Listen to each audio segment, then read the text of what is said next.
పల్నాడు జిల్లా నర్సరావుపేటలో స్వాతంత్ర దినోత్సవ వేడుకలు ఘనంగా నిర్వహించారు.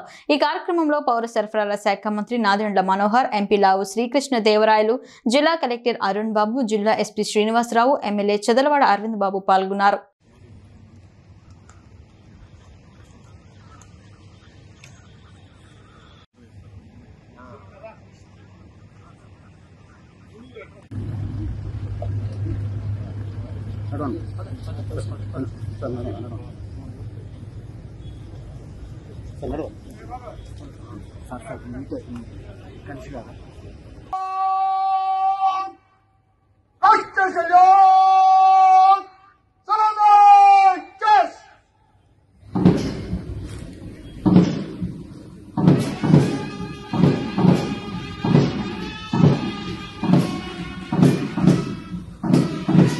సభా ప్రాంగణంలో ఉన్న ప్రతి ఒక్కరూ కూడా దేశ ఇచ్చవలసిందిగా అభ్యర్థిస్తున్నాం.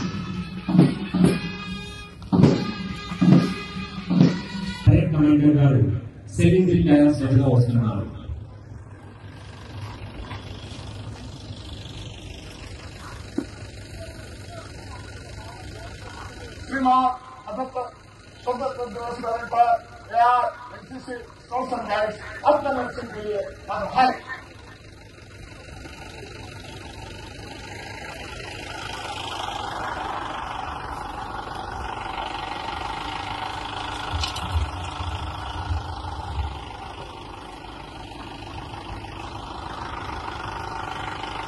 All the civilians are requested to be seated to their designated seats.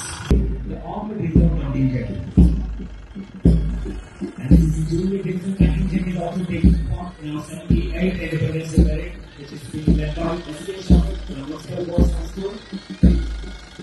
This civilian reserve contingent is also taking నాయకత్వం వహించిన శ్రీ కన్నేగంటి హనుమంతరావు గారు ఈ పల్నాడు జిల్లా వాసులు కావడం, ఆనాటి పల్నాడు సత్యాగ్రహంలో ఎందరో విప్లవ నాయకులకు, స్వాతంత్ర సమరయోధులకు స్ఫూర్తిదాయకం కావడం మనకెంతో గర్వకారణం.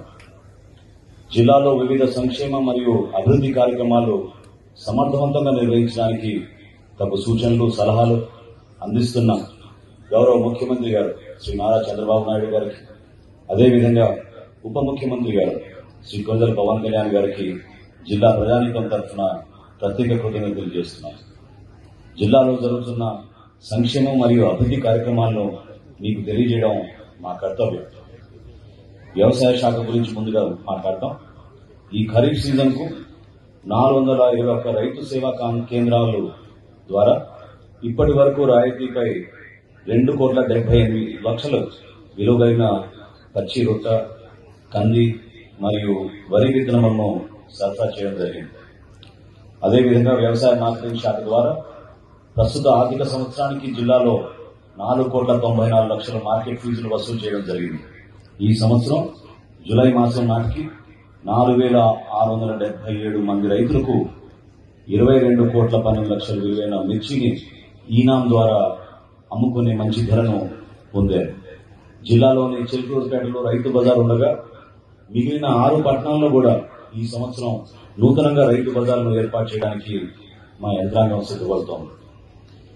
ఉద్యాన శాఖ గురించి ఉద్యాన పంటల అభివృద్ధి కొరకు ఉద్యాన సమగ్ర అభివృద్ధి మిషన్ పథకం ద్వారా 5,41,00,000 రూపాయలను, రాష్ట్రీయ కృషి వికాస్ యోజన పథకం ద్వారా 61,00,000 రూపాయలను మరియు ఆయిల్ పామ్ విస్తరణ పథకం ద్వారా 68 లక్షల రూపాయలను, వెరసి మొత్తం 6,70,00,000 రూపాయలను ఉద్యాన రైతులకు రాయితీ ఇచ్చేందుకు ప్రభుత్వం కేటాయించింది.